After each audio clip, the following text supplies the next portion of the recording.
अगला विषय है कि साहब 2023 आ चुका है। 2023 में हम देख रहे हैं कि मार्केट जो है वो हर दिन एक नया रंग दिखा रहा है। तो इस बदलते और भाई बहुत सारे फैक्टर्स हैं जो रंग हमको ग्लोबल मार्केट में भी देख रहे हैं, और हम बहुत से ऐसी घटनाएं भी दे रहे हैं जो पूरी दुनिया को वक्त वक्त पर बेचैन कर रही हैं।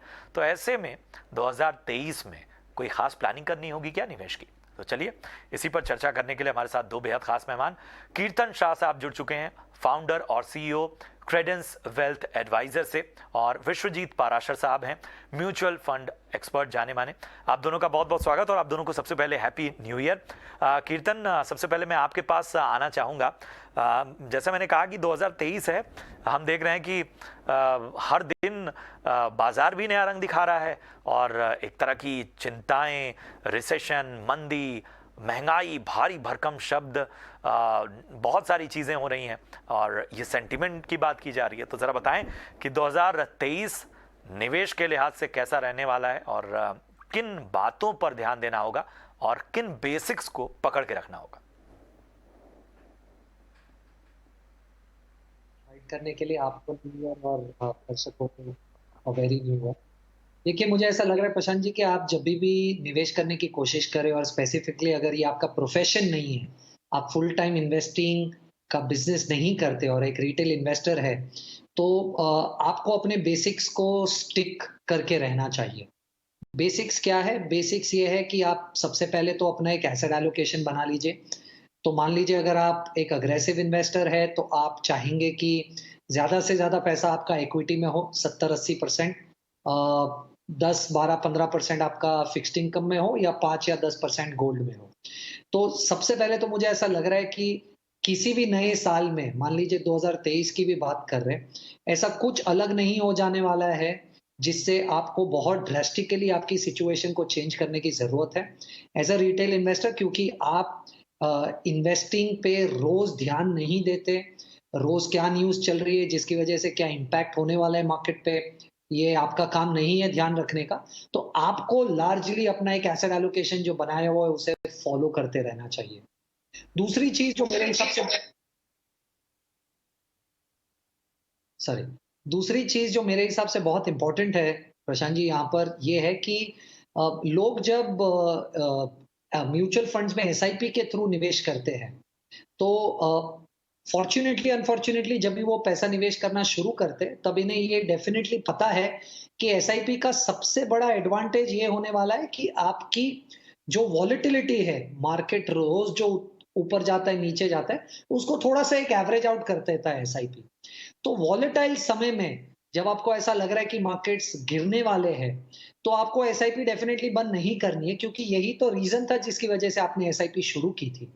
क्योंकि अगर मार्केट आपको ऊपर ही चढ़ता रहेगा, तो आपकी एसआईपी शायद उतना अच्छा परफॉर्मेंस नहीं दिखा पाएगी, जितना अच्छा परफॉर्मेंस आपकी एसआईपी जब मार्केट्स नीचे जा रही है और आप फिर भी अपनी एसआईपीज़ कंटिन्यू कर रहे हैं, जिसकी वजह से लोअर वैल्यूज़ पे आप स्टॉक्स खरीद पा रहे हैं, और जब मार्केट ऊपर जाएगा वापस, तब आप ज़्यादा एक अच्छा परफॉर्मेंस आपके फंड पे दिखा पाएँगे। तो वॉलेटिलिटी में एसआईपीज़ को बंद मत कीजिए।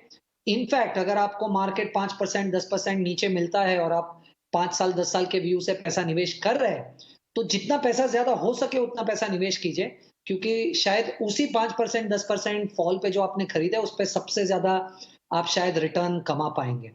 तो लार्जली मेरा एक्सपेक्टेशन ये है कि आप अपने एसेट एलोकेशन को स्टिक कीजिए, मार्केट्स गिरे तो पैसा ज़्यादा निवेश कीजिए, एसआईपी को कंटिन्यू कीजिए। पर हाँ, 2023 में बहुत ज़्यादा इक्विटी मार्केट से बहुत ज़्यादा रिटर्न की उम्मीद मत रखिए। ग्लोबली शायद सिचुएशन उतनी आसान नहीं है, और इंडिया ऑलरेडी 2022 में काफ़ी आउट परफ़ॉर्म कर चुका है वर्ल्ड मार्केट को। तो मुझे नहीं लगता है 2023 में इक्विटी मार्केट से आपको बहुत ज़्यादा एक्सपेक्टेशन रखनी चाहिए। पर डेफ़िनेटली फ़िक्स्ड इनकम की अगर हम बात करें, तो मुझे ऐसा लग रहा है कि इंटरेस्ट रेट्स टॉप आउट हो जाएँगे, और ये अच्छा समय है अगर आप टारगेट मैच्योरिटी फंड्स या मीडियम और लॉन्ग ड्यूरेशन फंड्स में पैसा निवेश करें तो, प्रशांत जी। ठीक है, तो बहुत बहुत क्लियर पिक्चर कीर्तन ने आपके सामने रखी कि साहब 2023 में किस तरह से आपको निवेश की रणनीति बनाए रखनी चाहिए। और विश्वजीत सर, मैं आपके पास आना चाहूँगा। 2023 है, हम बार बार जब हम बात करते हैं कि सावधानियां रखें, तो सीधा सवाल मेरा है कि क्या बिल्कुल नहीं करना चाहिए? बिल्कुल मतलब किन चीज़ों से वाकई बचना चाहिए? पहले उस पर चर्चा कर लेते हैं। बिल्कुल Prashant ji, happy new year, और कीर्तन जी को भी हैप्पी न्यू ईयर। मैं यही बताना चाहूंगा कि बचना चाहिए, जैसा कीर्तन ने अभी बताया भी, कि अगर मार्केट फॉल होती है तो बहुत सारे लोग एसआईपी स्टॉप कर देते हैं। तो ये बिल्कुल नहीं करना चाहिए, आपको एसआईपी कंटिन्यू करनी चाहिए, क्योंकि आपने जब इक्विटी में निवेश किया था तो लॉन्ग टर्म सोच के किया था, तो उसको बराबर चलाते रहना चाहिए, तभी आपको एक अच्छे रिटर्न्स आएंगे। और इमीडिएटली अगर कोई बचना है तो सबसे इंपॉर्टेंट ये है कि आपको अपना, अगर इक्विटी में आपका एक्सपोजर बढ़ गया है, जैसा कीर्तन ने भी बोला था कि आपको एसेट एलोकेशन रिव्यू करते रहना है। तो इक्विटी अगर प्रोपोर्शन बढ़ गया है तो उसको डेट की तरफ शिफ्ट कर लेना चाहिए, ताकि आपका एसेट एलोकेशन सेम रहे।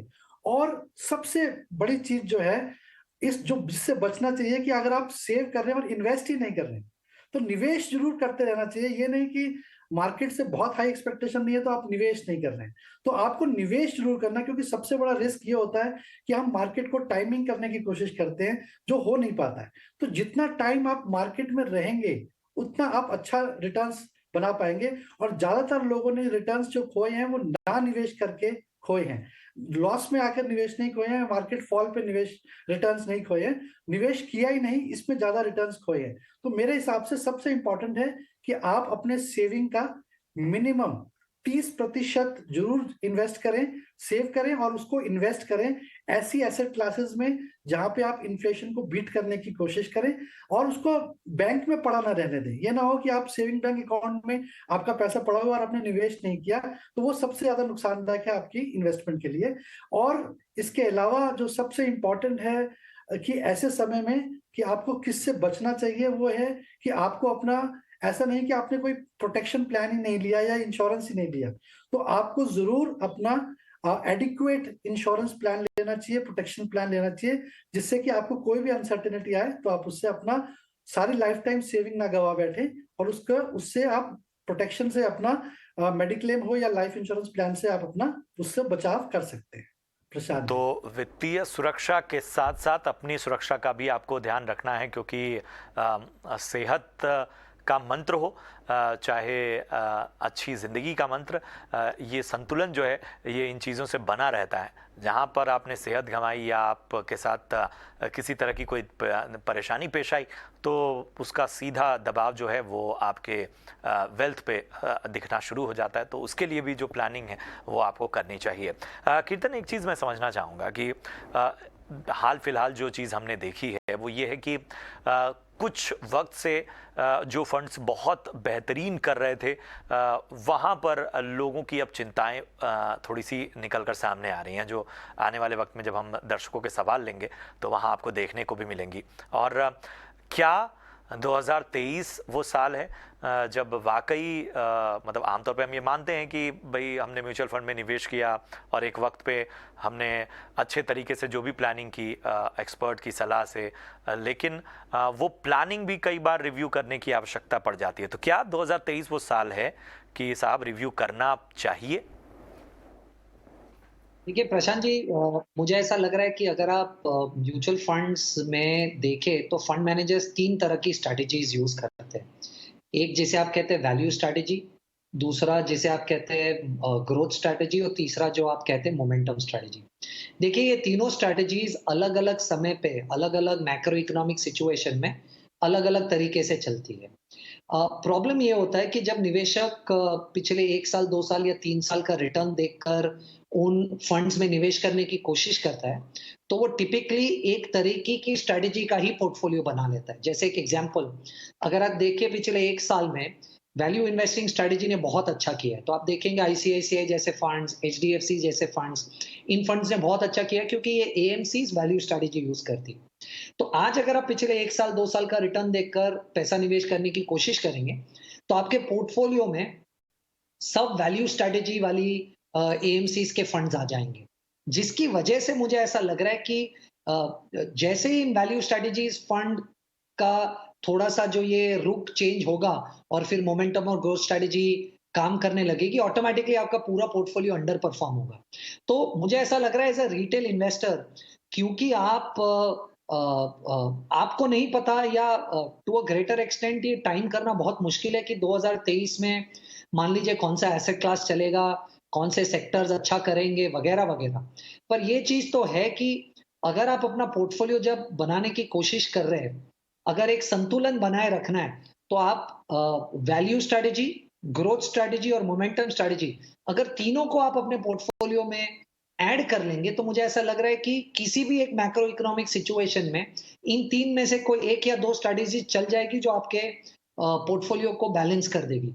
तो ओवरऑल इक्विटी में जो रिटर्न निकलना है, वो तो रिटर्न निकलेगा ही, पर जो एडिशनल रिटर्न आपको चाहिए अल्फा, वो इन 3 में से कोई एक स्ट्रैटेजी जो उस 2 या 3 साल के समय में चलने वाला है, उससे आएगा। तो मुझे ऐसा लग रहा है कि साल दर साल अगर आप अपना पोर्टफोलियो रिव्यू कर रहे हैं, ये मुश्किल है कि अगला साल क्या होगा और कौन-सा स्टॉक या कौन-सा सेक्टर चलेगा, उसके मुकाबले आप अपना पोर्टफोलियो उस तरीके से रीअलाइन कर दें।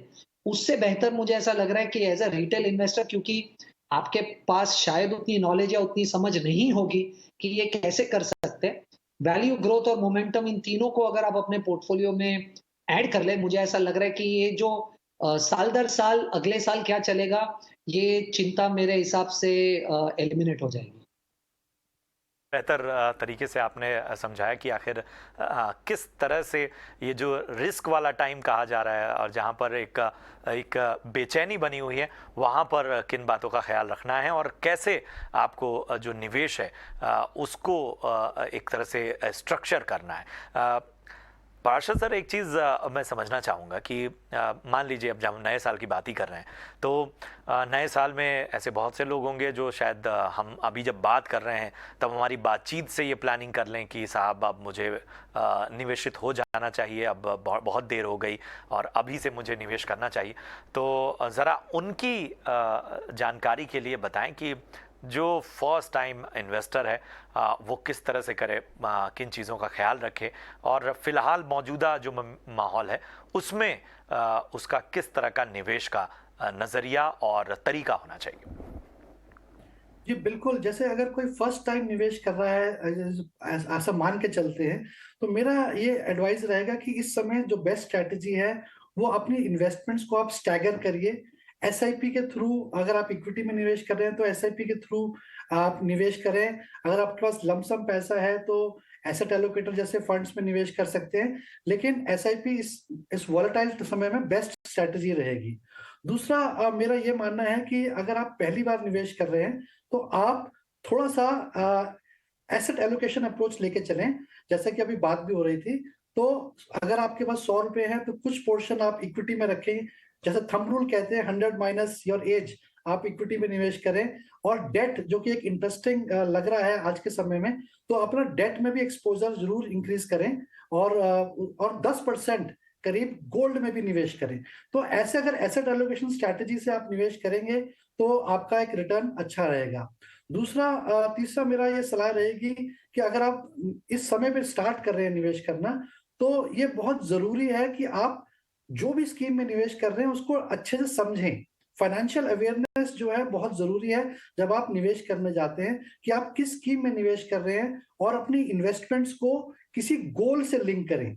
यानी कि अगर आपने रिटायरमेंट के लिए निवेश करना है, तो एक एसआईपी अपनी रिटायरमेंट के लिए चलाएँ, या बच्चों के एजुकेशन के लिए इन्वेस्ट कर रहे हैं या उनकी शादी के लिए पैसा जोड़ रहे हैं, तो आप अलग-अलग एसआईपी को लिंक करें अपने गोल्स के साथ।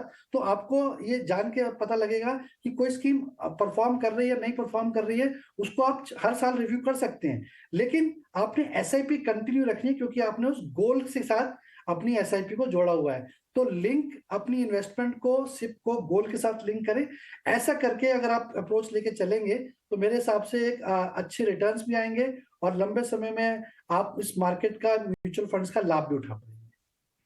तो ये जो चर्चा रही है, जाहिर सी बात है विश्वजीत सर, इसका मकसद यही था कि कई बार ऐसा मैंने जैसे कहा कि शायद हमारी ये चर्चा हम बहुत सारे दर्शक जो इस वक्त सुन रहे हो, उनमें से कोई एक मोटिवेट हो जाए आप लोगों की बातों से। और हम सभी चाहते हैं कि, और ईटी नाउ स्वदेश का ये मकसद ये है कि लोगों को ज़रा फाइनेंशियली और इन्वेस्टमेंट के मामले में थोड़ा और इन्फॉर्म्ड रखा जाए, थोड़ा और ज़्यादा उन्हें कह सकते हैं कि प्रोत्साहन उन्हें मिले कि वो ज़्यादा से ज़्यादा निवेश की ओर आकर्षित हों। जैसा एक्सपर्ट्स भी बार बार कह रहे हैं कि साहब बैंक में रखा आपका पैसा रखे रखे वहीं पड़ा रहे और उसका कोई रिटर्न ना मिले, उससे अच्छा बेहतर है कि आप एक नज़रिया अपनाइए और अपने पैसे को इन्वेस्ट कीजिए। तो जो ये चर्चा रही है उसका निचोड़ मैं फटाफट से बता देता हूँ। तो निचोड़ यही है कि साहब एसआईपी इस माहौल में भी सबसे बेहतर चुनाव है।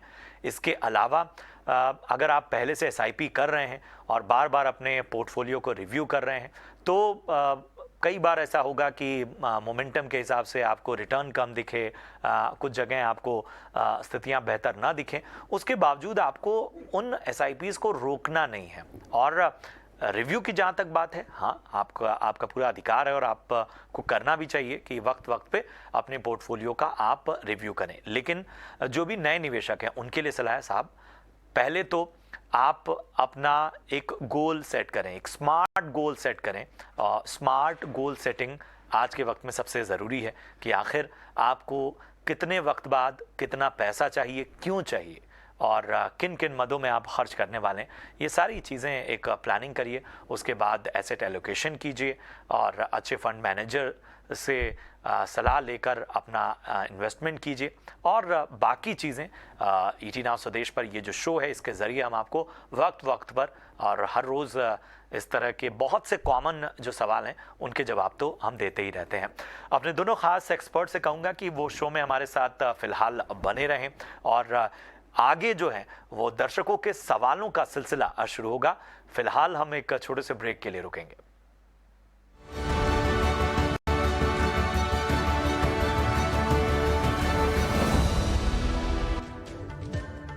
स्वागत है आपका ब्रेक के बाद। आप देख रहे हैं ईटी मनी, बनो अपना फाइनेंस मिनिस्टर। और जैसा ब्रेक से पहले हमने कहा था कि अब दर्शकों के सवालों का सिलसिला हम शुरू करेंगे।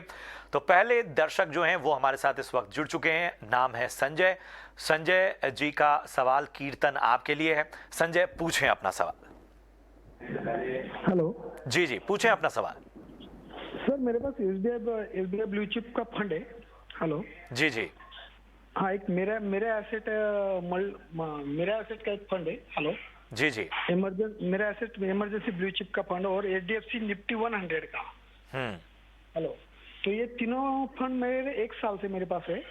तो अभी फिलहाल में एसबीआई में 1000 रुपया, मेरे एसेट में 1000 और एचडीएफसी 100 निफ्टी 100 में 2000 रुपया। हेलो, ऐसा निवेश कर रहा हूँ, तो जरा इसके बारे में थोड़ी जानकारी चाहिए। और वो जो है वो मेरे को कम से कम 10 साल के लिए प्लान है मेरा। ठीक है, तो इनकी जो प्लानिंग है वो अगले 10 सालों के लिए है और बाकी डिटेल कीर्तन आपके पास है ही। क्या होगी इन्हें सलाह? संजय जी देखिए, सबसे पहले तो जब भी आप एक म्यूचुअल फंड का पोर्टफोलियो बनाने की कोशिश कर रहे हैं, बहुत सारी चीजों में एक चीज जो टिपिकली इग्नोर हो जाती है, जो मैंने देखा है बहुत सारे रिटेल निवेशक नहीं देख पाते या समझ पाते, वो है overlap in the portfolio. Overlap in the portfolio का मतलब है कि जब आप 2, 3, 4, 5 अलग-अलग स्कीम्स को आप एक साथ इकट्ठा बनाकर पोर्टफोलियो बनाने की कोशिश करते हैं, आपको थियोरेटिकली शायद ऐसा लगता होगा कि आप 3, 4, 5 अलग-अलग फंड्स में पैसा निवेश कर रहे हैं तो आपका पैसा डाइवर्सिफाई हो रहा है। पर उनमें कॉमन क्या है या कौन से कॉमन सेक्टर्स या कौन से कॉमन स्टॉक्स में पैसा निवेश किया गया है, ये जानकारी होना बहुत ज़रूरी है। वरना सिर्फ थियोरेटिकली आपको लगेगा कि आप पैसा डाइवर्सिफाई कर रहे हैं, जबकि पैसा जा रहा है शायद उन्हीं 2, 4, 5 या 6 स्टॉक्स में। अब उस नज़रिए से मेरा मानना ये है, क्योंकि आपके पास ऑलरेडी एचडीएफसी निफ्टी फंड है, तो आप एसबीआई ब्लू चिप फंड से एग्जिट कर सकते हैं। तो आप अपना एचडीएफसी इंडेक्स फंड और मेरा एसेट्स इमर्जिंग ब्लू चिप, ये दोनों फंड्स चालू रखिए। आपका जो एसबीआई ब्लू चिप है उसे बंद कीजिए। और क्योंकि आपके पास 10 साल का समय है, जो कि काफी एक अच्छा समय है लॉन्ग टर्म निवेश और इन्वेस्टिंग करने के लिए, और अगर आपके पास थोड़ा सा ज्यादा रिस्क एपेटाइट है, तो मेरी सलाह ये होगी, क्योंकि आपके पास 10 साल है, जो बचा हुआ पैसा है जो आपने एसबीआई का ब्लू चिप बन कर आया है। उससे और थोड़ा-सा अगर आप और पैसा निवेश करना चाहे या कर पाए, तो कोटक इमर्जिंग और एसबीआई के स्मॉल कैप फंड में निवेश कीजिए। तो आपका पोर्टफोलियो अभी 3 फंड है, उससे मैं 4 फंड कर रहा हूँ। तो आप सबसे पहले तो एसबीआई ब्लू चिप को बेचकर उसकी जगह पे आपका जो एचडीएफसी इंडेक्स फंड है उसे कंटिन्यू कीजिए। मेरा assets emerging blue chip continue कीजिए और 2 नए फंड्स ऐड कर रहा हूँ, कोटक इमर्जिंग और एसबीआई स्मॉल कैप। ये पोर्टफोलियो मुझे ऐसा लग रहा है 10 साल में काफ़ी एक बेहतर आपको रिस्क एडजस्टेड रिटर्न एक्सपीरियंस दे सकता है संजय जी। बिल्कुल, तो उम्मीद है संजय जी कि आपको आपके सवालों का जवाब मिल गया होगा। अगले जो दर्शक हैं उनका नाम नईम है और नईम ने दुबई से अपना सवाल हमें ईमेल के ज़रिए भेजा है। मैं विश्वजीत जी, ये सवाल आपके लिए है। मैं फटाफट से उनके सवाल को पढ़ देता हूँ कि उन्होंने पहला सवाल तो यही कि उनका वो अच्छे पोर्टफोलियो पर राय मांग रहे हैं। 6 स्कीम्स में फ़िलहाल 20,000 का निवेश है। स्कीम्स जो हैं उसकी डिटेल आप तक पहुँची हुई हैं, तो क्या सलाह होगी इनके लिए? जी प्रशांत जी, नईम जी की जो इन्वेस्टमेंट्स है बहुत ही डिफरेंट तरीके की हैं। इंडेक्स फंड भी है, स्मॉल कैप भी है और बैलेंस एडवांटेज फंड्स भी है। तो मेरी उन्होंने खुद भी ऐसा पूछा है कि उसको पोर्टफोलियो रिव्यू करना चाहते हैं बार बार। तो मेरी इनको सलाह ये रहेगी कि पहले तो ये अपना गोल डिफाइन करें कि किस ऑब्जेक्टिव के लिए निवेश कर रहे हैं। अगर इनके पास लंबा समय है तो ही इक्विटी में निवेश करें, नहीं तो अपना जस्ट किसी और स्कीम्स में भी निवेश कर सकते हैं, क्योंकि बहुत ही स्कैटर्ड वे में इन्वेस्ट किया हुआ है। और मेरी ये सलाह रहेगी इनको कि वो एक पर्सनल फाइनेंशियल एडवाइजर जरूर चुने, क्योंकि वही उनको हर 3 महीने में, जैसा वो चाहते भी हैं कि उनका पोर्टफोलियो रिव्यू होता रहे, तो वो रिव्यू करता रहे। क्योंकि ये थोड़ा सा डिफिकल्ट हो जाता है अगर आपको फाइनेंशियल इंडस्ट्री का नो हाउ नहीं है और आप नहीं समझते हैं इसके उतार चढ़ाव, तो अपना पोर्टफोलियो बिल्ड करना थोड़ा मुश्किल हो सकता है। तो इनको मेरी यही सलाह रहेगी कि एक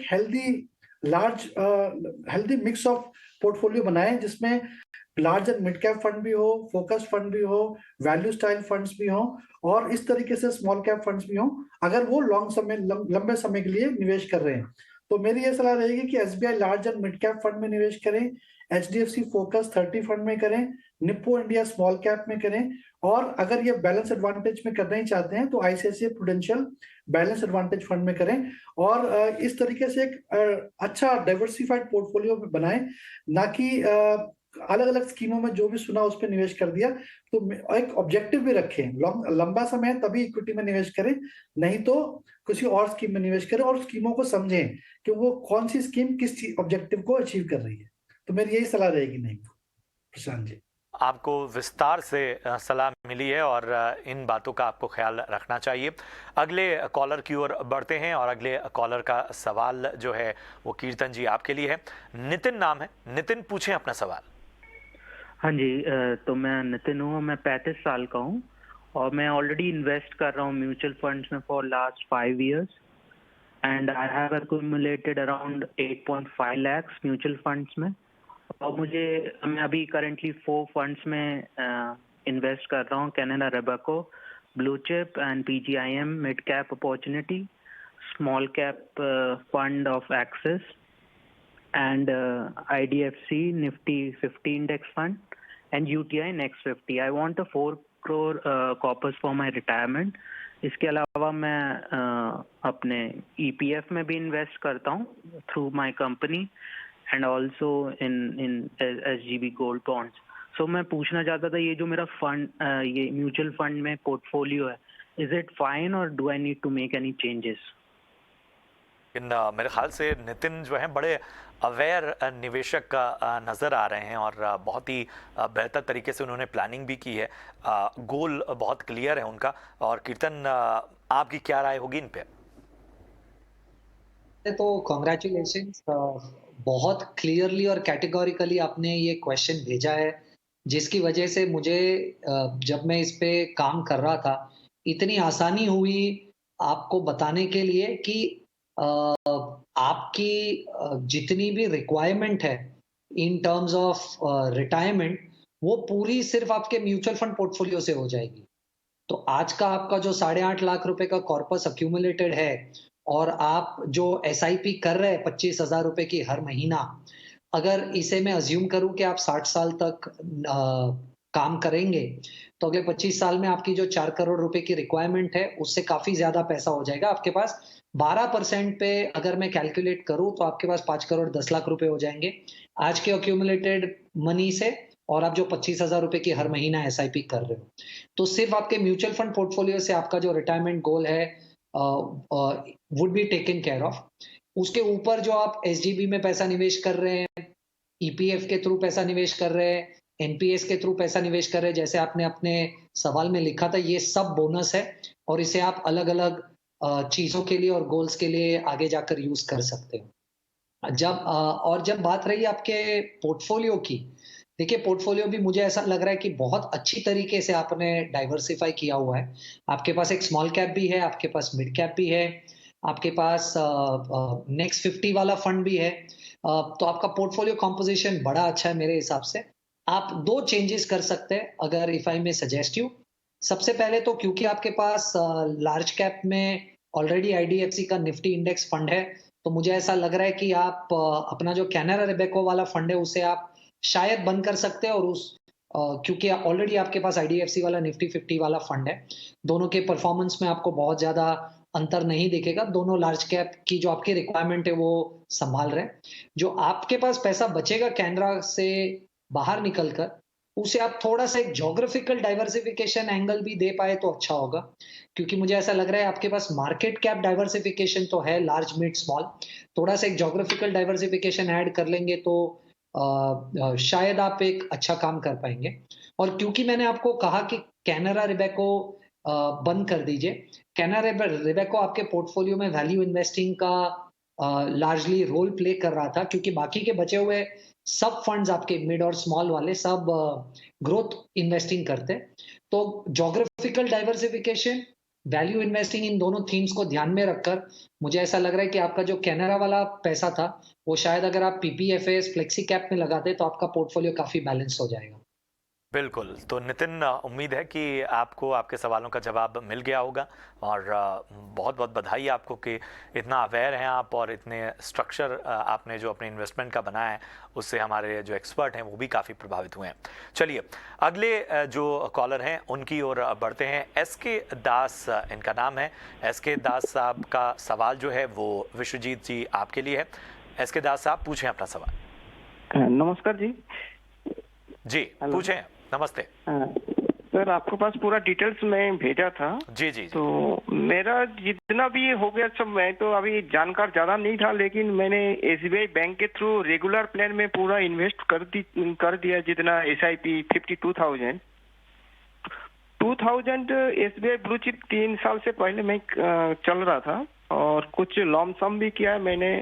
SBI equity hybrid fund 3 lakh और एसबीआई ब्लू चिप में 1 लाख और एसबीआई शॉर्ट टर्म डेब्ट फंड में 6,50,000।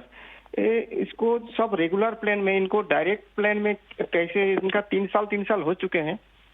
और जो अभी जो फिलहाल 1 महीना पहले मैंने जो 50,000 किया हुआ है एसआईपी, ये सब एसबीआई में है। अभी मैंने डायरेक्ट प्लान में किया जाए, आधार में जो शिफ्ट करना चाहते तो हो जाएंगे क्या सर? ठीक है। तो एक ही एमसी के फंड्स में इन्होंने कहा कि निवेश किया है और ये कितना सही है, ये सब उनका तरीका और बाकी डिटेल्स आपके पास विश्वजीत सर हैं। क्या होगी इन्हें सलाह? बाबू, मेरा सलाह यही रहेगा कि आपने जैसा प्रशांत जी भी कह रहे हैं, सारा पैसा जो है आपने एसबीआई के थ्रू, एसबीआई बैंक के थ्रू एसबीआई एएमसी में निवेश किया हुआ है। आपने विभिन्न फंड लिए हुए हैं एसबीआई के। तो एसबीआई एक लीडर है, मार्केट लीडर है, म्यूचुअल फंड में भी है, बहुत अच्छी एएमसी है, काफी अच्छे फंड्स भी हैं। बट फिर भी हमारी सलाह यही रहती है कि आप जब निवेश करते हैं तो अलग अलग एएमसीज में डाइवर्सिफाई करें, एक एएमसी में ना रखें। तो जो भी आपने निवेश किया हुआ जो एसआईपी है, उसमें SBI large and mid cap और एसबीआई स्मॉल कैप में आप बने रहें। बाकी के लिए आप डिफरेंट एएमसीज को भी ट्राई करें। तो मेरी ये सलाह रहेगी, उसके लिए आप ICICI prudential blue chip fund में निवेश कर सकते हैं, एचडीएफसी का फोकस 30 फंड में निवेश करें, निप्पो इंडिया लार्ज कैप में निवेश करें। तो अलग अलग आपने जो कैटेगरीज लिए हैं उसमें निवेश करें और आपका पोर्टफोलियो तो उस वजह से डाइवर्सिफाई हो जाएगा। दूसरा, आपने सवाल पूछा है कि वो आप रेगुलर से डायरेक्ट में जाना चाहते हैं। जो रेगुलर इसलिए लिया जाता है कि आपको जो एडवाइजर है वो आपको समय-समय पे आपका पोर्टफोलियो रिव्यू करता रहे, आपको सर्विसेज प्रोवाइड करे। अगर आपको लगता है कि आप खुद मैनेज कर सकते हैं, तभी आप डायरेक्ट में जाएँ, और अगर आप डायरेक्ट में जाते हैं, तो उसकी तरीका यही है कि आपको यहाँ से रेगुलर फंड से आपको रिडीम करना पड़ेगा। करीब-करीब आपको सारा अपना फंड जो है रिडीम करना पड़ेगा, और फ्रेश यूनिट्स मिलेंगे जब आप डायरेक्ट में स्विच करेंगे। तो आप कर सकते हैं, उसके लिए आपको एएमसी में जाना पड़ेगा, क्योंकि आपका सारा फंड एसबीआई में ही है। तो वहाँ पे जाके आप अपना स्विच का फॉर्म फिल कर सकते हैं, और वो आपका रेगुलर से आपको डायरेक्ट में स्विच कर देंगे। परंतु ये ध्यान रहे कि आप जब भी स्विच करेंगे, क्योंकि वो रिडेम्पशन होगा, तो आपको अगर टैक्स बनता है, अगर 1 साल, वैसे तो आप कह रहे हैं कि 3 साल हो चुके हैं, तो आपको उसी हिसाब से टैक्स ट्रीटमेंट देना पड़ेगा, या फिर जो अगर कोई एग्जिट लोड है तो वो देना पड़ेगा। अदरवाइज मेरी सलाह ये रहेगी कि आप उसको पूरा जांच लें कि कोई लोड ना हो, कोई टैक्स ना भरना पड़े, उसके बाद ही उसको स्विच करें, तो आपका ये अच्छा खासा शिफ्ट हो सकता है। दूसरा, आपने कहा था कि आपका एक गोल है कि आप 2 करोड़ रुपया जोड़ना चाहते हैं, और आपने 23 लाख रुपए निवेश किए हुए हैं। तो 23 लाख अगर आप 12% के हिसाब से भी एज्यूम करके चले CAGR, तो आपको केवल 90 लाख रुपए बनते हैं। बाकी के लिए आपको और निवेश करना पड़ेगा। 50,000 रुपए की SIP आप निवेश कर रहे हैं, और 50,000 की SIP आपको और ऐड करनी पड़ेगी, ताकि आप अपने गोल की तरफ, जो आपने लिखा हुआ है कि आप 4 करोड़ रुपया बनाना चाहते हैं, तो 4 करोड़ के लिए आपको 50,000 की SIP और स्टार्ट करनी पड़ेगी। इन्हीं फंड्स में निवेश कर सकते हैं, और थोड़ी सी और 2-3 स्कीम्स में और ऐड कर सकते हैं, ताकि ज्यादा स्कीम्स भी ना हो जिसको आप मैनेज ना कर पाए। तो 4 करोड़ का लक्ष्य, आपको 50,000 की SIP और जोड़नी पड़ेगी, और ये 23 लाख आपका 90 लाख बन जाएगा, जितना भी समय आपने बताया है। और ये स्कीम्स, जैसा कि मैंने आपको सलाह दी है कि सारा एक AMC में ना रखें, अलग-अलग AMCs के अलग-अलग फंड्स में भी निवेश करें। को खास राय मिलती हुई हमारे एक्सपर्ट की तरफ से, और यही सवालों का सिलसिला हम रोकते हैं, और अब हमारा खास सेगमेंट निवेश के गुरु मंत्र।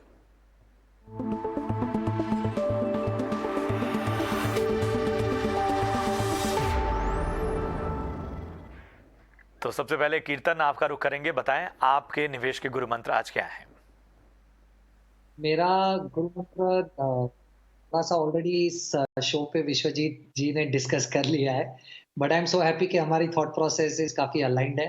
मुझे ऐसा लग रहा है कि आप जब भी पैसा निवेश करने की बात करें, उसके पहले रिस्क मैनेजमेंट सही तरीके से आपका हो चुका है या नहीं, उस पर जरूर ध्यान दीजिए। तो मुझे ऐसा लग रहा है कि इन्वेस्टमेंट मेरे हिसाब से तीसरी रिक्वायरमेंट है आपके चेकलिस्ट में। सबसे पहले आपको ये ध्यान देना है कि आपका मेडिकल इंश्योरेंस हो गया है, फिर आपको ध्यान देना है आपके पास एक टर्म इंश्योरेंस है। ये दोनों करने के बाद आप इन्वेस्टिंग पे बात कीजिए, क्योंकि मुझे ऐसा लग रहा है कि अगर रिस्क मैनेजमेंट प्लेस में नहीं है और गलती से कहीं वो रिस्क आ जाता है, तो आपके इन्वेस्ट किए हुए पैसे से उस रिस्क को मैनेज नहीं कर पाएंगे। तो रिस्क मैनेजमेंट पहले कीजिए, इन्वेस्टमेंट प्लानिंग उसके बाद कीजिए। मिलता हुआ कीर्तन की तरफ से। विश्वजीत सर, आपके गुरु मंत्र आज क्या है?